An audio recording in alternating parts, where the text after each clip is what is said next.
ডিমের রোস্ট প্রথম শুনলেন তো? চলেন রান্না করি। এত মজার ডিমের রোস্ট রান্না করার জন্য আমি এখানে 8টা ডিম সিদ্ধ করে কেচে নিয়ে একটু করে জর্দা লবণ হলুদ ভালোভাবে মাখিয়ে গরম তেলে অল্প কিছুক্ষণ ভেজে নিব।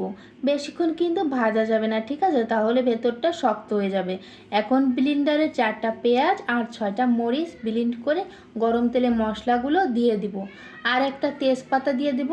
এবারে আদা রসুনের পেস্ট, জিরা গুঁড়া, টমেটোর সস, গরম মশলা থেতো করে নিয়ে দিয়ে দেবো। এখন ভালো করে নেড়ে চেড়ে মরিচের গুঁড়া আর 4টা কাঁচামরিচও দিয়ে দিব একটা ভালো ফ্লেভারের জন্য। বন্ধুরা, 1 চামচ টক দই দিয়ে ভালো করে নেড়ে ভেজে নিয়ে পানি অ্যাড করে দিয়ে দেবো। কিছুক্ষণ ফুটিয়ে নেওয়ার পর ডিমগুলো ছেড়ে দিব। আবার সাথে 1 মুঠি গোলাপ জল আর সাথে পেঁয়াজ বেরেস্তা করে রেখেছিলাম না, ওটাও দিয়ে দেবো। আর একটুখানি গরুর দুধ দিয়ে দেবো, ভালো একটা ফ্লেভার আসবে আর কালারটাও অনেক সুন্দর আসবে।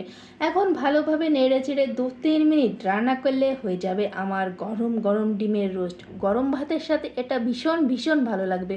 সো বন্ধুরা, আমার ডিমের রোস্ট রেসিপি ভালো লাগলে অবশ্যই অবশ্যই ফলো দিয়ে লাইক দিয়ে পাশে থাকবে।